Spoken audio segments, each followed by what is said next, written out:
This episode is brought to you by Palmera Travel Group. Our travel advisors will help you to plan any and all travel from A to Z, including bookish travel. Travel to locations found in or inspired by your favorite books. Whether you like to travel solo or want to bring a group of friends, we help you manage all aspects of your trip. Ready to plan your next bookish adventure?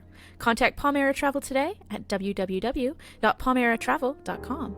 That's www.palmeratravel.com or on Instagram at Palmera Travel. That's Palmera Travel. Palmera Travel. We plan, you travel.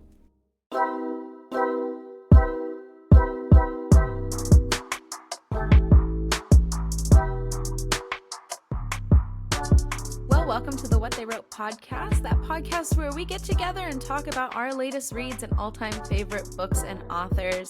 I'm author Whitney Welsh Gibbs, and this is my co-host Megan Brebner. What's up, Meg? Hey, Whit. How are you? I am doing all right. It is now officially August. I can't believe it. We were just talking about, last podcast episode, how we're getting close to August and how we love it so much, and it is officially here. It is officially here. Happy birthday month. We love August. Thank you. Happy birthday month. Love August. We are two August babies, and we do actually have quite the weekend coming up. We are going to be celebrating your birthday because as we're recording this, tomorrow is going to be your birthday. So happy early birthday. Oh, thank you. Yeah, it is. It's exciting. So as of recording, I'm 33, but as of tomorrow, I'll be 34. And feels like a big jump. Like it's early, but yeah, granny vibes. Exactly. I'm getting too old for this, but yeah, no, we're gonna have fun this weekend. I'm excited, and just in 3 weeks, you're gonna have your birthday too. Yeah, and we have fun things planned for both. So tomorrow we're gonna be doing Disneyland, and we're just gonna spend Disneyland Day with our besties. Yep, we are. It's gonna be fun. I'm excited. I'm really excited. I could use a good Disney day. What do you want to do tomorrow? Where do you want to go? Know. What rides do you want to do? Well, we always do Pirates of the Caribbean. That's a given. Got to do a Pirates. Yep, we have to do Pirates. And I don't know. I feel like we're just going to have chillin' vibes. I feel like we're just going to go with the flow. I feel like we are. I feel like we're going to end up just more like eat, drink vibe. And like if we see a ride that has a short line, grab it. Yep, absolutely. I feel like that's going to be the vibe. Enjoying the day. It's going to be nice too. It's supposed to be like warm and nice. So I'm excited. Oh, really? I haven't looked at the weather. Yeah. It's not going to be too hot? No, I don't think so, which is good because, in LA, you never know. It's either like freezing cold like it has been past couple weeks, or it is really hot. Well, and I'm convinced Disney controls the weather over Disneyland. I'm convinced they can either make it rain, make it not rain, make it hot. That's, if you don't know me, I'm a little bit of a conspiracy theorist. And one of my top conspiracy theories is that Disney can control the weather over Disneyland because it's never right. If it says it's going to rain at Disney, I come prepared for rain, and it doesn't fucking rain. It's just hot. And if it's hot, I'm like, cool, I can wear my shorts and my tank. I don't need to bring a jacket. It's freezing, and maybe even starts raining. I'm like, why is this never like what it says on the weather app? Like, this is Los Angeles. It's consistent all the time. So that's my conspiracy theory. So I guess dress for anything. Dress for anything, we'll bring our umbrella, but also our shorts. So our rain boots and our shorts. Rain boots and our shorts. We will be the talk of the town. Cute. Yeah, very cute. We can make it work. Yeah. So we've had some book news recently in the past couple weeks. Yeah, actually quite a few, huh? Quite a few. Actually, we were going back and forth on this and saying like, oh, we need to remember to talk about that. First and foremost, and I'm going to ask you this because I actually don't know, has Sunrise at the Reaping actually come out? Or is it still? The book? The book. The book is out. Did it come out? Okay. I don't know because I haven't caught up yet. I haven't read it yet. I read the Songbird and Snake. Dude, the book came out the day Land of Frost came out. Oh, that's right. It did. Oh, totally did. This is so apropos. That's why it didn't exist to you, because that's when Land of Frost came out. And we were like, how dare they pick the same release date? So yeah, it absolutely came out the day Land of Frost came out. That's right. Okay, I do remember now. So yes, so Sunrise at the Reaping has begun production, set building at least, in Spain, which I think is crazy that she had this, this contract and this book deal and movie deal. So we're going to get a new Hunger Games movie. I actually did, now that I'm thinking about it, I did remember that this book came out because I did hear that it was good. It makes you cry. So I am ready for Shocking. that. I need to get, yeah, exactly. What else could Susan Collins do? But yeah, I need to get caught up on that one so that I can get caught up on the movie and get ready for the movie, because I liked the last one a lot too. I don't know if that's a popular or unpopular I was opinion, going to but ask you if you read, what is it, Songbirds and Snakes? I did, and I liked it Okay. a lot. So I'm excited for this one. And then in other book news, Elle and Dakota Fanning are dipping their toes into film adaptations for a book. And I'm really excited about this one because I like both of them. And they will be producing and starring in The Nightingale by Kristen Hanna. So I actually have heard a lot about this book. I haven't read it. I was talking to my mom yesterday and I said, hey, I heard that book was really good. You should read it, because she likes, she likes to read, or at least audiobooks she really likes. And I heard that audiobook was really good for that. So I need to catch up on this book too, because the movie is set to be released in theaters February 12th, 2027. So we have a little bit of time, but we got time. TBRs, who knows what's going to happen. We do have time. This one has also been sitting on my TBR. It came highly recommended by one of our good friends a while ago. So it's been sitting there like at the top of my list, but I think I just get turned off to it because it's thick. If I remember correctly, she's big, and I'm always just like, do I want to dive into a really thick book right now? But I have heard it's fantastic. So this will definitely motivate me to read that one so I can know what it's about before the movie comes out. Because I also love Elle and Dakota Fanning, and I think this is really cool for them. I think it's great. I think it'll be really fun. So we'll have to do that. Maybe we'll put it on our list of books we need to read if we want to dive into a thicker book for 1 month. So we'll see what happens. And then third and final book news of the past couple weeks, Warner Brothers has acquired Chris Colfer's The Land of Stories for film adaptation. I keep seeing these books everywhere. I think they're YA books, or actually like children's books. I'm not even sure they're YA. I think they're children's, actually. I feel like I remember seeing them in the children's section of the bookstore. I think so too. And I keep seeing them everywhere. I think so. And they're gorgeous. I love their covers. I get really excited when I see them, but I also keep seeing them because if I search my own book and I put the land of, it comes up with the Land of Stories, because I'm not as cool as Chris Colfer, so I don't come up first. And so I've been like, actually, I think you should have a partnership with Chris Colfer, because I didn't know about this series until I was like viciously searching for your book on Amazon to see like, oh, does it pop up on like the search results? Yeah, like does it pop up this? Like when we were waiting for like Land of Frost to get like up on Amazon and stuff, I searched for it 100 times and saw the Land of Stories. I was like, what is this? And I was like, Chris Colfer, like Kurt Hummel from Glee. Go off. So super excited for him. And I'm just saying that I think you are bringing brand awareness to him, so he should pay you. There you go. I need a cut of that money you got.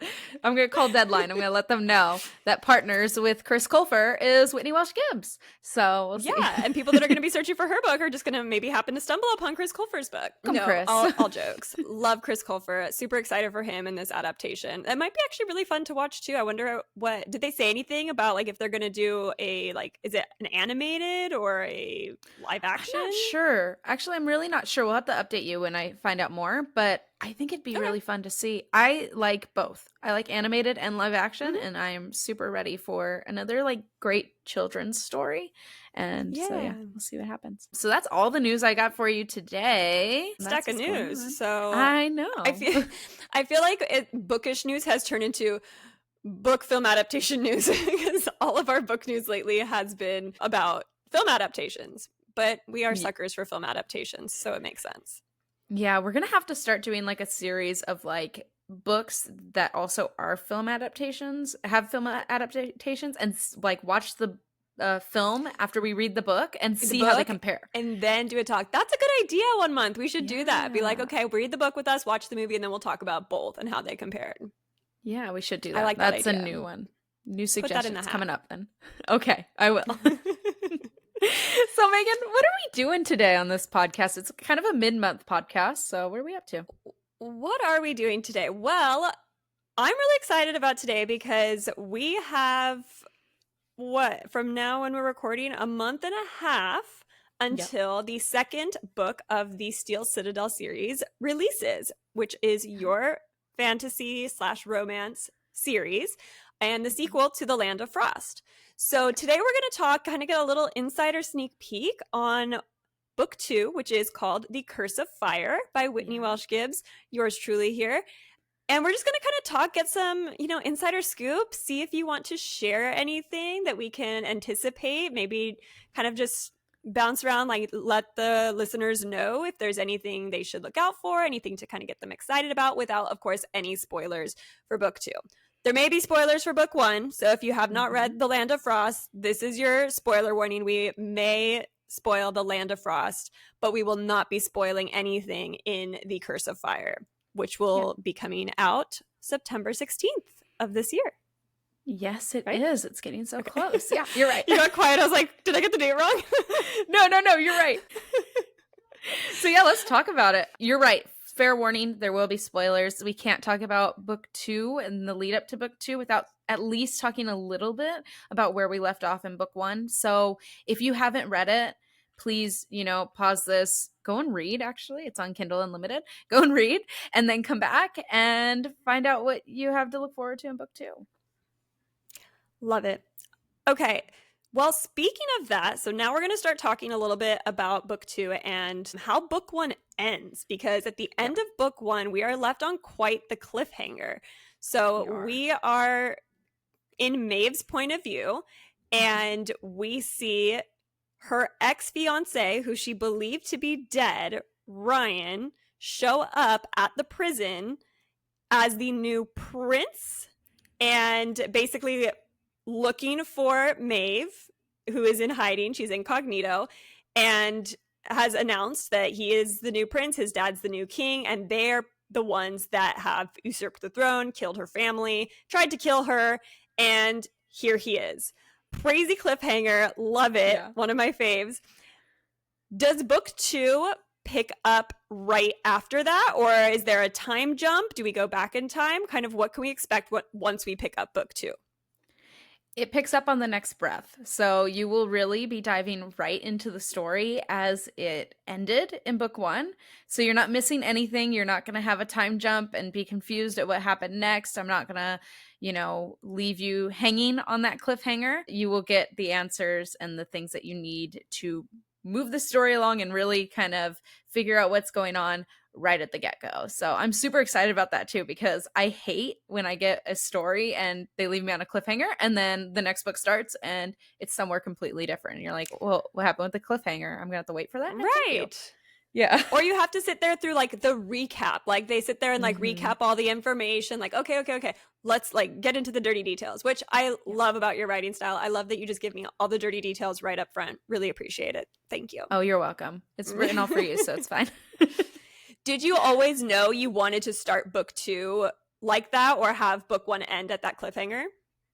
Yeah, I knew that, of course, it had to end right where Ryan comes in and you kind of get that, oh my God moment. And it wasn't that I made it so kind of like vague, or I kind of hit it so well that you couldn't guess that he would be coming into play again. But to see him there at that moment, I was like, oh, okay, we need that. We need that kind of visceral moment. Because, yeah, I've told you he's dead, and I might have hinted at other things, but I told you he's dead. And to see him walking in, I want you to feel what Maeve felt and be confused and a little bit shocked and probably a little angry, or whatever emotions that, might run through your mind. But yeah, I knew that I wanted it to end there, and I knew that I wanted to pick it up and say, okay, let's keep going. Let's see what happens in that moment, because yeah, there's going to be a lot of like high emotions. It's going to be intense. And I wanted the reader to experience that kind of like, I wanted them to go through it as much as Maeve's going through it. And most of the time I want everybody to be going through it like Maeve's going through it. So, I thought that was important. We do. We go through it. Okay, so and obviously any of these questions, if you want to say like, I can't answer that, or you don't want to get that information, you can always say like, you can't, but I'm going to see what we can get out of you. Okay. First of all, do we get more Maeve and Owen? Yeah, of course we do. I love Owen. He's probably one of the best characters I've ever written. I have a very soft spot for him. So yeah, we get more Maeve and Owen, and yeah, you can be assured that they will be on page. On page. Love that. Okay. Next question that a lot of people probably had at the end of book 1, and I don't know if you're going to answer this or not, but is Galgalesh still alive? Is he going to be seen in this book again? Are we going to get any more Galgalesh this book?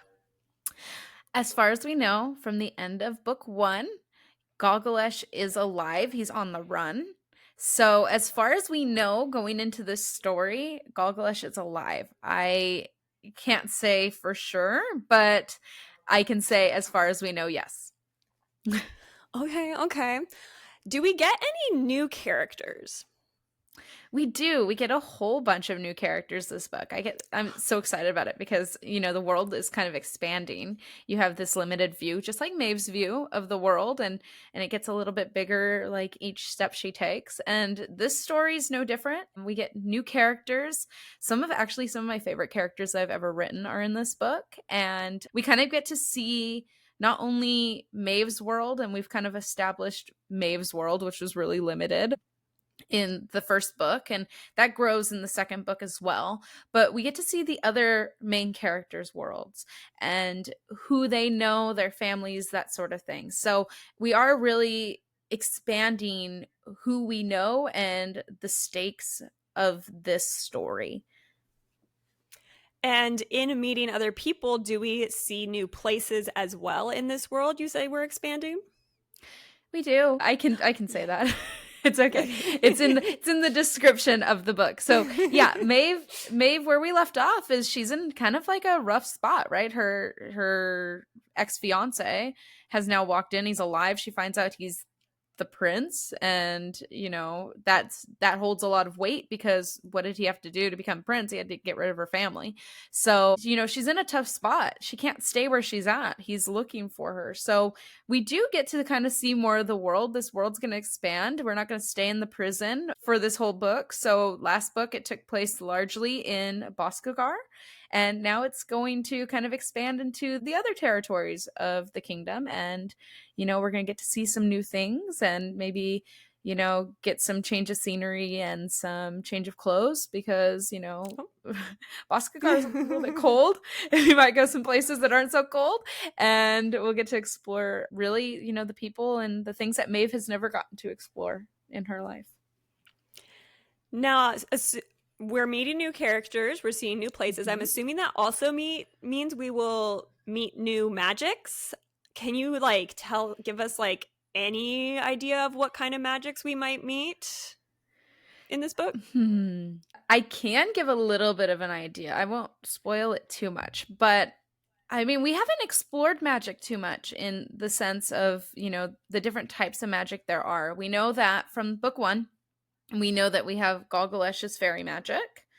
We know what Maeve's magic was from the first part of the book, and she loses her magic. We know that. We know that everybody has individual magic, and we know that Owen and his gang of Tinemallachts, they have a dragon fire as well. But we don't really explore too much of people's individual magics because they're just not shown in that prison setting. And so when we get into book 2, we're going to get to explore what individual magic kind of really means. And is there different degrees to individual magic? Are there magics that you can't see manifest? Or is Maeve really unique in that? Because we remember from the first book, her hair kind of glowed when she had her magic. So we do explore what that means to have that individual magic and what it can manifest as, and kind of like the dangers of that, the risk of that, but also kind of how cool and how big this world is and all the things that can be done. I'd say that's honestly, obviously I love so many things about this series, but one of my favorite things is the magic. I think the magic is so interesting, and it's so cool how everybody has different magic. So I'm especially excited to see some of the new magics and what other people have. What can y'all do? I'm sure you guys can do some cool shit. So I'm really excited about that. Is there anybody, you don't have to say who, or unless we already know the character, but is there anybody whose magic is your favorite power?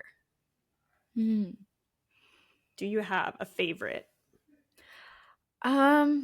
I do have a favorite. I'm not going to say who yet, but I do Okay. have a favorite magic. And I think that all the magic is really chosen because it's unique and because of kind of what weight it brings to the story. So it's really intentional why each person kind of has that magic.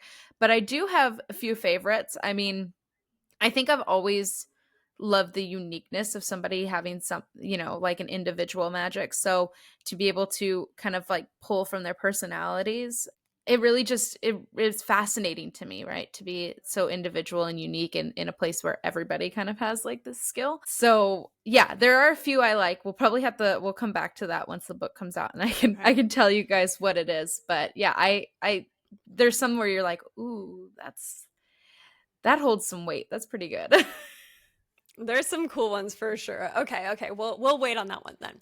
So, do we learn any more about Maeve's past at all in book 2? We do. We get kind of a more broad look at her past and kind of stuff that she, really we're on Maeve's journey. We're in her first person narrative, so we're learning things as she learns things, and that's really important in this story. That's why it doesn't give you like an info dump at the beginning of the book and like set the scene, because we need to learn it as Maeve learns.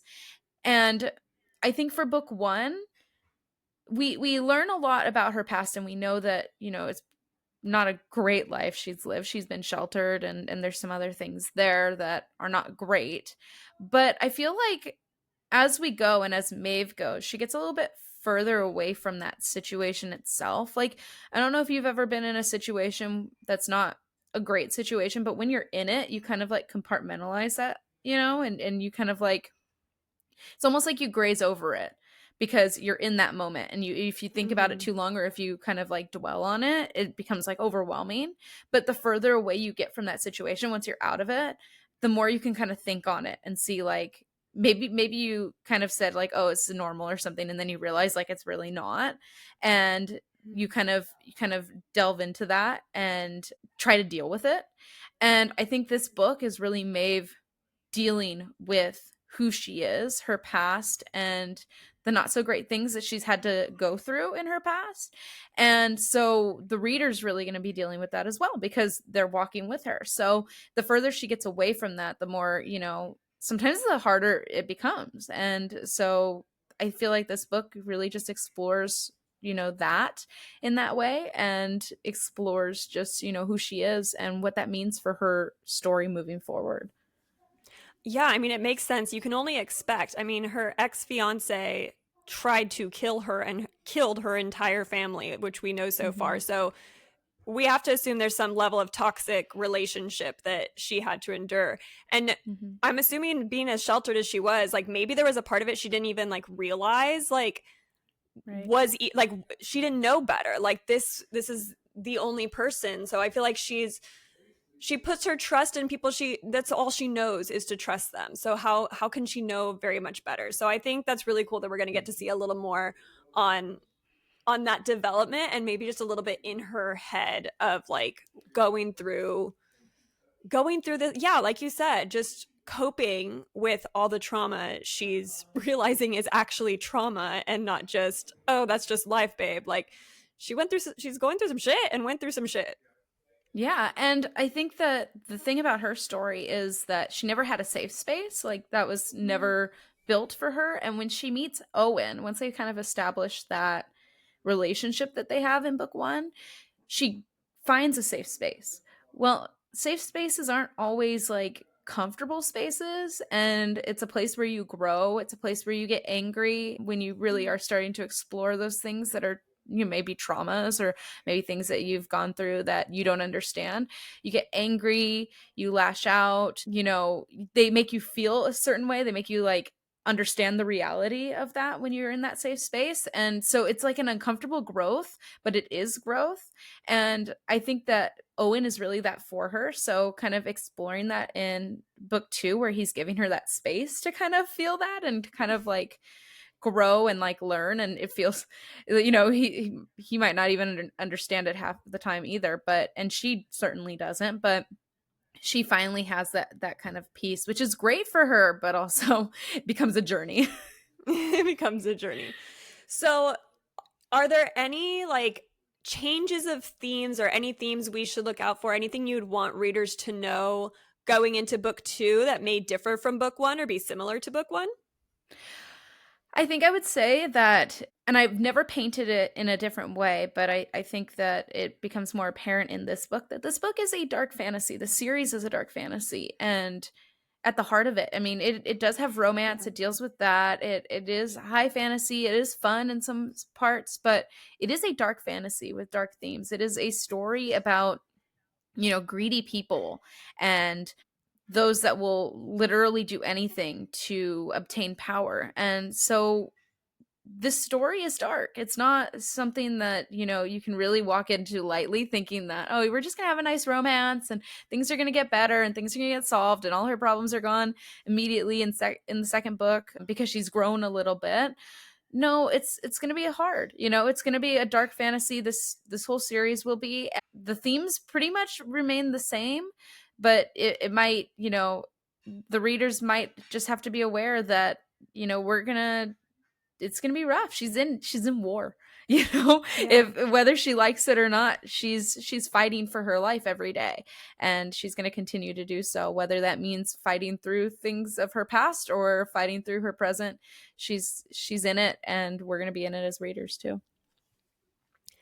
That's very important to point out. Like, I feel sometimes, because there are so many like great things that happen in these books. You have so many like great like Maeve and Owen scenes and just some funny moments, some characters that are funny that sometimes we get lost and forget. Like, this is a very serious story. This is a very dark story. These are characters have had very dark things happen to them in order to get them to where they are today and whatever happens between now and the end of the series.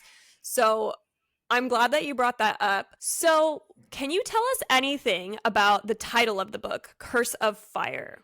What does that mean? Yeah, yes and no. We do know Shocker. that, shocker, I know, I'm sorry. We do know that the Tinemallacht, which Owen is a part of that group of people, they're from a very specific territory called Tinemallacht in the Kingdom of Drao.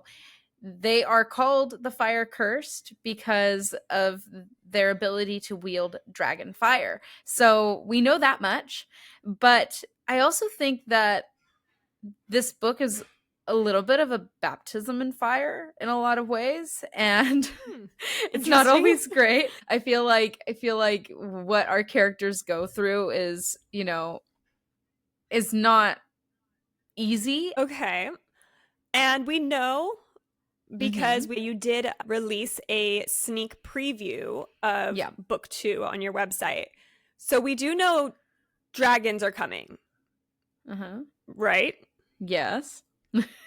How much of like dragons are a part of book 2? Like, is it a lot of dragons? Like, are we going to see like some fourth wing action here? Or are they just kind of like a cameo? Like, how many dragons can we get?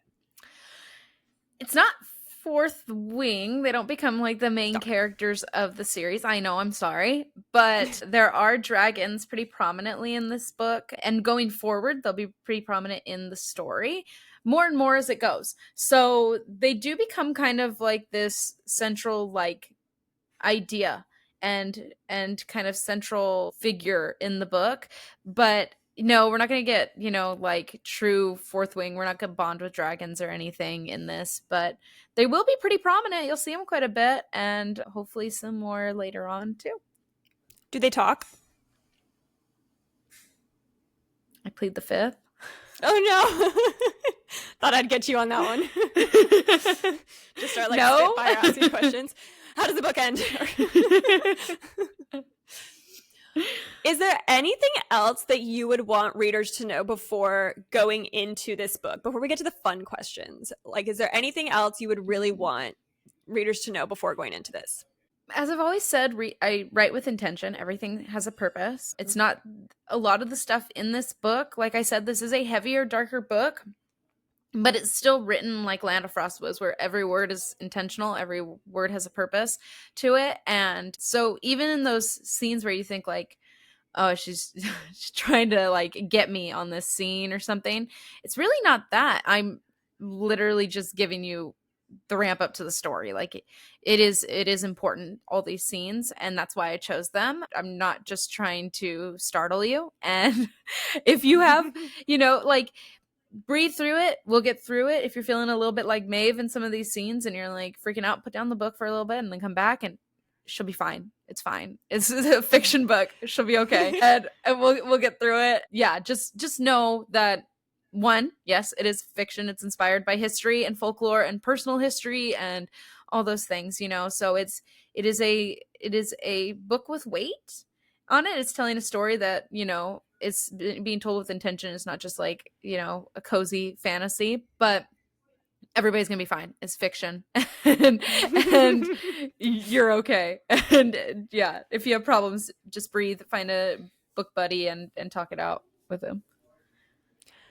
Are there any Easter eggs that we can find in book 2, or does anything to maybe look out for that might allude to future things that happen in the series?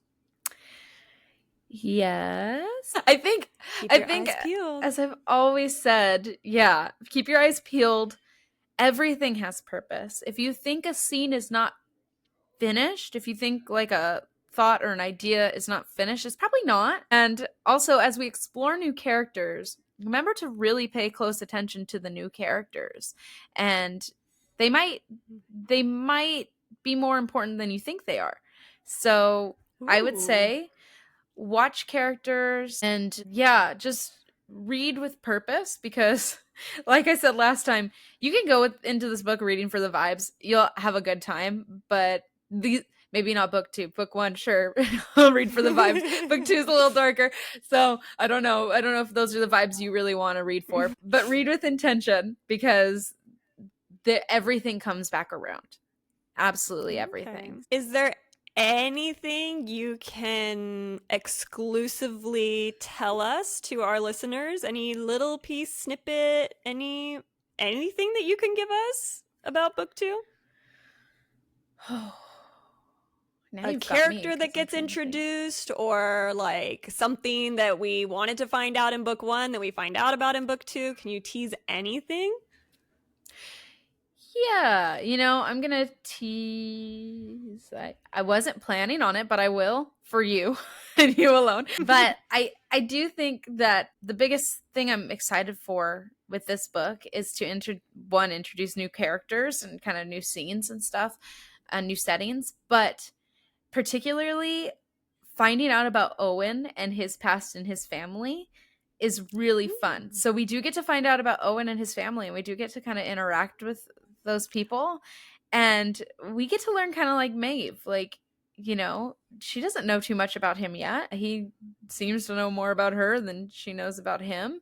And so family and like exploring that. Now we know in book 1, Maeve's family's gone after chapter 1. So we've kind of explored like the loss of family, but I think this book, especially with Owen, explores, family and what it means to like have a family. And it's such a contrast to Maeve. So I'm super excited about that being kind of introduced and to see that dynamic, because Owen's such a complex character. He's, he comes out like hot and heavy and rough, and when you first meet him, and then he's very complex and he's sweet and he's, caring, and he is really that protector for Maeve, and we find that out in book 1. So to see kind of like those different sides of him is really nice. So I'm really excited about that, and I can't wait for readers to kind of get to that point. I can't wait for that too. I love that. Do we learn any more about Kai? Yes, we do. I can say that. So I know we kind of explored him and Owen's relationship a little bit in the first book. We find out, why Owen knows so much about Maeve seemingly and kind of like recognizes her in the first book. And it's because of his connection with her brother Kai. So we get to kind of explore that more. He's funny because he's a character that's gone, and I will spoil this. He's not coming back. He's not a Brennan situation here. And in this book, I'm not baiting and switching you with Fourth Wing. Actually, somebody asked me about that, and I said, no, dead is dead. Dead is dead in Whitney Welsh Gibbs books. Yep, dead is dead, but we do explore him, which is an interesting thing to do, is like explore a dead character and give him life. So yeah, we do get to get more on that, which I'm really excited about because I actually really love him. And I remember when I was writing even the first book, you and I were talking, we are like, oh, we love this character and he's not even around. So I know. yeah. Do we get any other POVs in this book? Not in this book. But maybe that is not to say that you won't get other POVs in other books, but as far as book 2, it is still Maeve's POV. Okay. Well, I want to ask you the fun stuff now. Okay, ask me. Okay, give me a Taylor Swift song that you feel represents Curse of Fire. Or a moment of Curse of Fire. Ooh, Bad Blood. Yeah, that makes sense. Ooh, yeah. I'm just envisioning like the Eras Tour Bad Blood stage, and I'm just like, yeah, Maeve. Yeah. Do you make like playlists for your books? Like, do you listen to playlists when you're reading them? I do. I have one for each book and kind of like an overarching one too. So I make one for each specific book because each book has its own kind of feel to it, right? So, and that's kind of why, we revealed the cover on our Instagram, and the reason why the cover was very different, like the tone was the same but the coloring was different and stuff, is because the book is very different than the first book, and so the music and the mood kind of is different too. And so I make playlists and I listen to them religiously as I write. So it's the only thing I'm listening to for, like, I don't know, this book took me like a month or something to write, and that was all I was listening to for like a month straight, just to kind of get in the feel. And this one kind of has more of like where the first book kind of had like this like heavy feel to it. It was very like introspective Maeve songs, like she's crying to Sia music, and things like that. This one feels more like it's got like One Republic vibe to it, Imagine Dragons kind of feel to it. I was gonna ask if you can give us like any songs or artists that are on there. So we got some One Republic, but okay, so wait, it's a darker book, but One Republic doesn't feel dark to me. One Republic feels like sets the scene, like the tone of like where they're at, like eerie music. Okay. Yeah, and like Imagine Dragons, it kind of has. I feel like this book, since you're like adventuring out of like this very small, like secluded place that she's living at the moment. She's at Boscagar prison at the end of book 1, and you're kind of venturing out. I feel like the vibe became very like deserty, like, and that was kind of the vibe that it felt for me. And a lot of like fire songs, like I will say everything that said like fire I was listening to, but yeah, it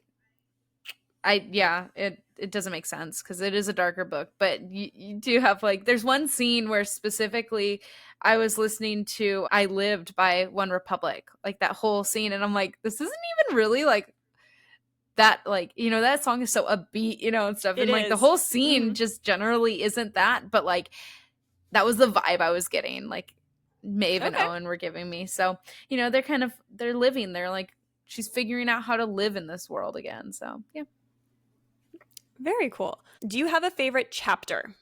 Okay, I thought about this a lot when I did the reread, and I've reread it like 5 or 6 times, so like it's really so you don't know the book very well. I don't know it very well at all. But I was thinking about this. So there's a lot. I feel like the end of the book, surprisingly, is like probably some of the best writing I've ever done. And like I don't say that like in like bias, but like like I am biased, but like I'm freaking agree. Yeah, like it flowed real well. It like there was like a weight to it and things like that. But there is one scene, and I'm gonna talk about it. I can talk about it with you exclusively. So there's a scene in, I think it's chapter 17, and Maeve and Owen are kind of going through it. They're not super happy with each other. Maeve's kind of being Maeve. And this scene ends with them in the dirt, and Owen kind of like on his hands and knees crawling to her. And I freaking love that scene. One, like, this would get my heart racing if I was Maeve. Two, it's one of those like raw moments where you get like all the emotion of both characters like laid out. But also, this is such a weird like canon fact, and I don't even know if I should be explaining it. Okay, so when I wrote this scene, there was a very particular does not even relate to it at all, but scene that went through my mind from something else that actually probably shaped this scene. So okay, so you've seen Mamma Mia. Mm-hmm. Oh, and I already know what you're gonna say. Yeah, Mamma Mia. You know when they're on the beach and they're singing "Lay All Your Love on Me" and they're crawling in the sand? Yes. Yeah, that scene where everybody's bisexuality came out. Okay, I was about to say that. Did you see that tweet too where everyone's like, this is the scene that made bisexuality happen? Yep. I see every tweet you see. So, yes. That is that moment really shaped this moment. Like, I can't think of anything hotter in the world, but also like it's a very impactful scene. So like it carries that weight of like the heaviness of the scene, but also like the sexiness of like somebody crawling to you on the sand. And so yeah, I think that's probably one of my favorite scenes. That brought up a question for me. Okay. Do you think this series could ever be a musical? I would love for it to be because I love musicals, but I don't know. It'd be a heavy musical. It'd be very dark. It would, right? But there's some heavy musicals out there. I mean, Fiddler on the Roof ends with everyone fucking dying, or not dying, but like having to leave or whatnot. So there's some dark musicals. But I was just like imagining like Maeve and Owen singing "Lay All Your Love on Me," and I was just like, I wonder if this would work. You know what? If it was, it would have to be like a Mamma Mia like spin-off because I'd want all the ABBA music in it and stuff. Right. You would need to like pick an artist, like let's say like One Republic, and use just like One Republic songs to like try to create the story. That'd be a fun project for us one day. That would be fun. Ooh, okay, podcast idea. Episode idea. We sit here and try to pick songs for different scenes in the book. So after it comes out, everyone's read it. We'll pick songs that if this were a musical, what song would they be singing in this scene? Oh, I love it. Let's do it. I'm so pumped. Okay, put that in the hat. Oh, I'm so excited. Okay, I'm going to start thinking about it. If our listeners could travel anywhere that would either mimic, feel inspiration from this book, where could they travel to? Yeah. I thought about this a lot too because when I wrote this book, each territory, I know we talked about this before when we talked about the first book, each territory of the kingdom has a very specific feel to it. And, you know, like Romadog, where she was in book 1, is very much like Northern Ireland, cold, freezing, you know, maybe even Iceland, you know, it was that cold. But this book, since it kind of takes a spin, you know, 180 and goes to a warmer climate, they could actually travel to what I was inspired by, which was Marrakesh in Morocco, and they would get kind of that feel because we are traveling to Tinemallacht. It talks about that in our description, so we can say that we're traveling to Tinemallacht, and it is it's a red sand desert. It's very deserty. It's got the very Moorish architecture, so it's got like the horseshoe arches, the little awnings, and it's all out in the desert. And so yeah, I would say Morocco, which I want to go to anyway. So if you're gonna go, take me with you. Well, do I ever not take you anywhere to go? True. We'll just put it on our list. Can you give us any like examples of fan casting that you would cast any of your characters? I know you don't usually like to do that, but is there anybody that you think of that exists out there that's like an actor or model or anything that you would see playing one of the characters in your books? Yeah. We asked my followers on Instagram to do this, and it was like they got hung up on like Maeve's hair color being red, so I got like all these red-haired, blue-eyed people like fan cast as Maeve, and there was, I mean, some of them are really good. Like, what's her name? Sophie Turner from Game of Thrones. They said would be a good Maeve, but who I look at is like Zoe Deutsch. Is that her name? Zoe Deutsch. Yeah, I think that's what you said.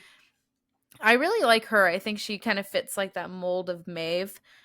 And it's funny though, because people were just like hung up on red hair, and then somebody said they were fan casting Goglesh, and somebody said Henry Cavill, and I said, babe, Goglesh. Okay, I'm not gonna spoil it for you. I'll spoil it for you guys because this is very canon and like it should be, but Goglesh is black. So that's not even a spoiler. Isn't that in his character description pretty much? No, like Goglesh is black. He's black. So when they said Henry Cavill, I just started dying laughing. I'm like, for Goglesh? Interesting. No. Interesting. Who I see is that guy is another Game of Thrones-ish, but the one from House of the Dragon. I don't remember what his name was, but the seafaring guy. The sea snake with the dreadlocks. Yeah. That's who I see when I see Goglesh. Is like this guy with like the big long dreads and stuff. That's a good one. You know who the other person I was going to say is? Who? That I think I see when I think of Goglesh sometimes is Laurent from Twilight. Is that his name? Laurent? Yes. The black vampire with the dreads. Uh-huh. I see him sometimes too when I'm reading Goglesh.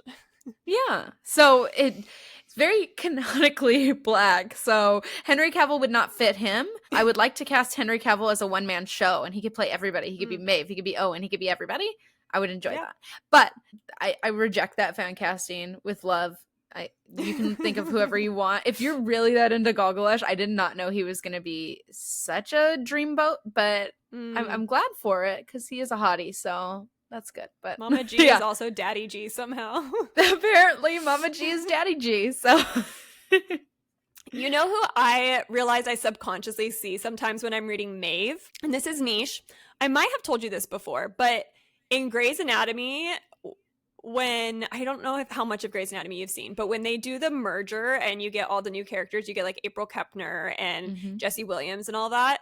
There's a like petite little girl. Her name's Reed Adamson, and she's got short, chopped red hair.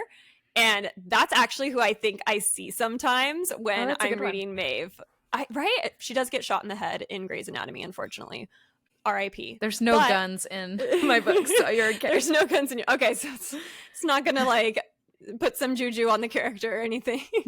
But yeah, I actually Googled her again. Her name is Nora Zehetner. She's much too old to play Maeve now, but back when she was on Grey's Anatomy, I feel like she would have been a decent fit. There you go. But again, you know sticking to the red hair. That does bring up something though that we should talk about, because after the first book, it was brought up. The series is not medieval.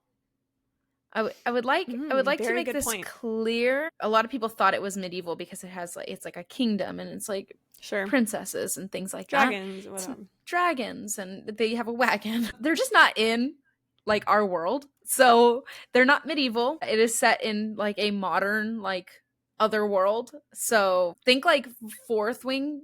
You know how Fourth Wing is set in like modern like Navarre. That's what it's set in, but they just don't have cars and things that we have. So they don't have gas powered vehicles, but they have wheeled vehicles, and they have indoor plumbing. They have indoor plumbing, but they don't have Wi-Fi. They don't have Wi-Fi. No telephones. No. Well, and they have photographs, so they have cameras of some sort. Like film photographs? Like film photographs. Film photographs. Okay. So it's not like you have to have an oil painting to take a picture. Yeah. Are there GPS trackers? Yeah, magic ones. Oh. Okay, I was like, I wasn't expecting that. I would say yes, but I mean, probably not in your wagon, but yeah. Is there electricity? Magic ones. Okay. they use their magic. I would say that it is a form of electricity, like harnessing electricity, but it's done through magic. So it's That's actually very important to point out, because the medieval thing was coming up a lot, which sure, like dragons and kings and shit. But no, this is like you need to be in the world and understand where they are and when they are ish. And when they are. And the big thing about that too is like when you think about like Maeve's and Owen's clothing and stuff, they're not wearing like medieval garbs. Like they're not dressed like that. They might have like armor. A cloak and stuff, but like that's just because it's easier to put on and take off. Owen has a jacket in book 2 So I'll leave it at that. He has a jacket With zippers? with zippers and like, yeah, and buttons Okay. and, you know, and so just so that you can kind of get the more like magical realism of it, like in the story setting. They're definitely not medieval. Very good to know.